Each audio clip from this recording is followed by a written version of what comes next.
On the second and final day of this year's CEE conference held in Vienna, Austria, we got to hear from more of the region's top voices in the fields of economics and finance. Joining me today is Michał Baranowski from Poland's Ministry of Economic Development and Technology. Michał, it's a pleasure to have you here. So, Michał, we see that after a strong 2025 where the Polish economy, in terms of GDP growth, has performed rather well with growth accelerating, inflation moderating. Given these trends, what do you see for the Polish economy heading into 2026 and beyond? Well, so we are here discussing the bright future of the CEE region and Poland's economy as well. Poland has been accelerating. We are experiencing and expecting even higher economic growth next year. Investment is growing, consumption is growing, inflation is slowing down. And it's really striking here as we are discussing in Vienna the economic picture of Central and Eastern Europe and Europe as a whole.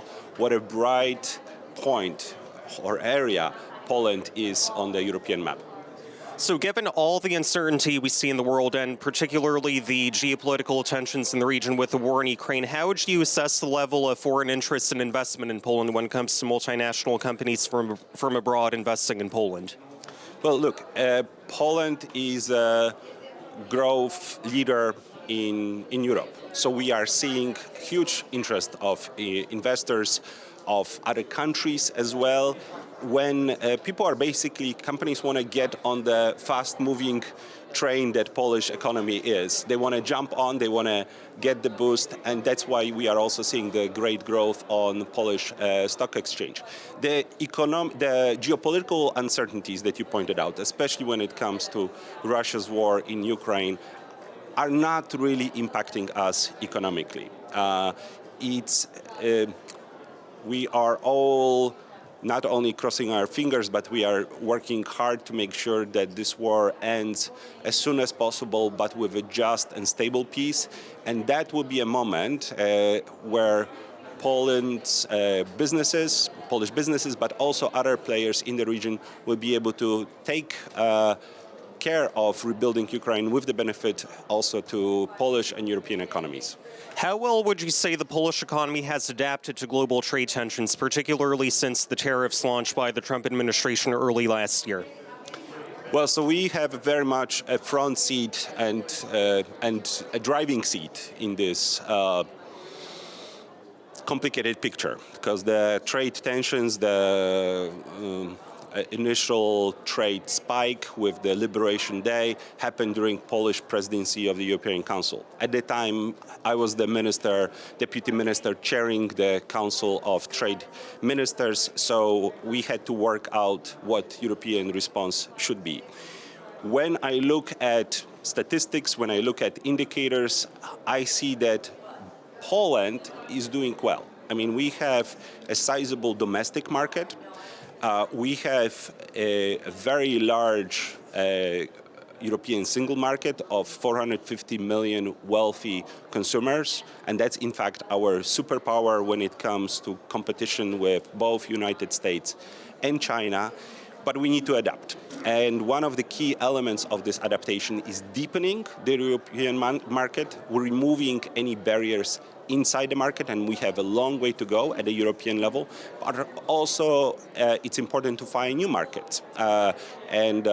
Today, this morning, we talked about various trade agreements. I would point out to one that is particularly helpful and well-balanced, and that's FTA between EU and Mexico.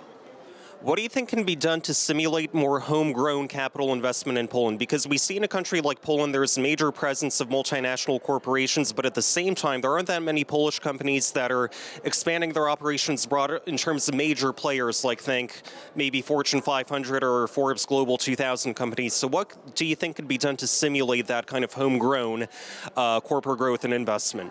So there are a number of projects and programs that the government already launched, including Innovate, that give a deeper depth to our financial markets, provide capital for our startups, but also mid-caps. What we are also absolutely need to do, both as a country and a government, is to push our businesses outside of the pretty comfortable place of a sizable domestic market toward European single market, but then also beyond.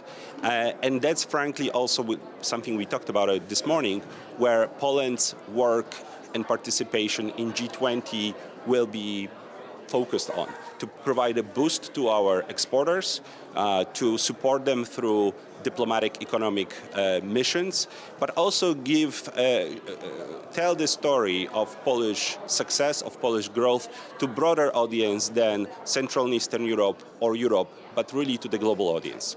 So looking at investments from a public sector perspective or a government perspective, how do you think infrastructure projects like the Central Communications Port at Sepika in Polish, how could that transform Polish logistics and the broader economy?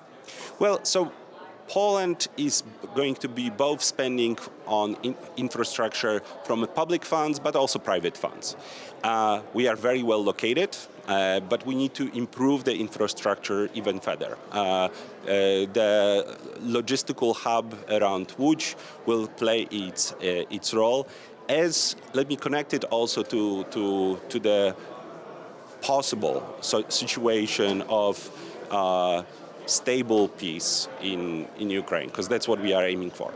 If that happens, and that's where next year you will see, perhaps in a few weeks more broadly, that Poland will play particularly central role in rebuilding and recovery of Ukraine. And that's when the location will become key, because everyone will have to go mostly through Poland, to some extent Romania, but to connect and also include our businesses in this critical project. Again, I'm keeping our fingers crossed that this happens soon, but on the right terms. How would you assess the progress toward the energy transition in Poland, particularly if we look at the new nuclear and offshore wind investments along the Baltic coast, with the nuclear power plant in Choczewo expected in 2036, and also the various offshore wind farms developing along the Baltic coast? So this is work in progress. We have a great growth in wind farms, as you mentioned, both inland and also offshore. In December, there has been a speed up in our nuclear power plant project, with the European Commission agreeing to the investment from the Polish state. So this allows us to move faster on this. It's something that both in Poland and in Europe we need to do as quickly as possible, and both in terms of transitioning to green and greener sources, but also very much when it comes to prices of energy, because this is something that is otherwise will hold back our industry, both the energy intensive industry, but really more broadly. And that's key priority for the government, key priority for my ministry, as well as the Ministry of Energy. So artificial intelligence has obviously been a massive topic of interest in the business sector, the economic community. How do you see AI transforming the Polish economy, and how do we compare it to neighboring countries when it comes to AI utilization and the use of AI? Okay, excellent question. There are few areas in which we are leaders in building some of the initial AI factories. There are also key areas in which we need to push harder and catch up, especially at the level of Polish businesses, and something that the government is working very hard on. We need to make sure, and we are working again closely with the business community, that digitalization of our small and medium enterprises raises to the level as in other European countries. On this basis, this is the prerequisite for them to then take advantage of AI more broadly.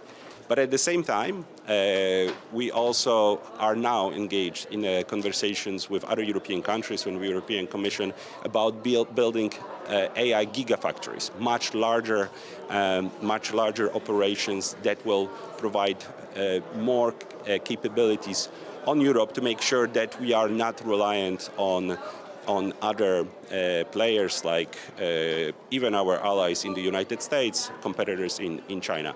There's also one other key bright spot that maybe not everyone knows about, and that's our own AI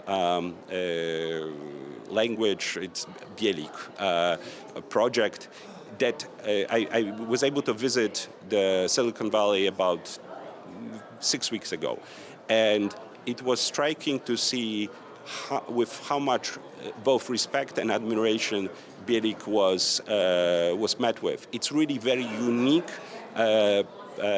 AI project because it's been very much a homegrown without huge outside investments, and that's something that we'll continue to promote as a perhaps alternative to others, and something that we can use in Poland but also beyond, because it's very good with foreign languages, foreign not only to Polish but also to languages like French, like languages like Romanian and others.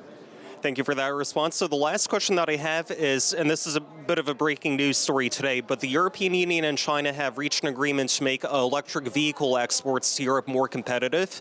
What ramifications could those negotiations have on Central Europe in particular, which obviously the auto sector is a very big industry in the region, and the region is heavily reliant on international trade. So how could that impact not just Polish, but also broader European industry? So this is something we could talk for hours about. So let me try to, since we don't have hours. I was also in Beijing a few weeks, actually just a week after a visit to Silicon Valley, and what I saw is cutthroat competition in China when it comes to electric and smart vehicles, overcapacity, and matched with still very much an open European market. At a time when our industry is suffering from a competition that is not always fair. And because automotive is so critical for European economy as a whole, for Central European economy in particular, we are all part of various supply chains. It's critical that we put ourselves on an equal footing and on an equal playing field with competition from China. There is also a security dimension to this as well, because the electric vehicles are very much often smart vehicles. And they can be, as we know this from actually Chinese documents, used to collect a lot of information. So for example, in China, Tesla is confined to some areas and is not allowed to get closer to some critical infrastructure because our Chinese partners know how much information can be gathered by such vehicles. That's a debate that we are having and we need to have in Europe. It's really, among many other industries, one of the critical parts both for our industrial but also security performance. Thank you so much. Michał Baranowski from Poland's Ministry of Economic Development, thank you so much. Thank you very much. This was Maciej Wilowski reporting from Vienna, Austria.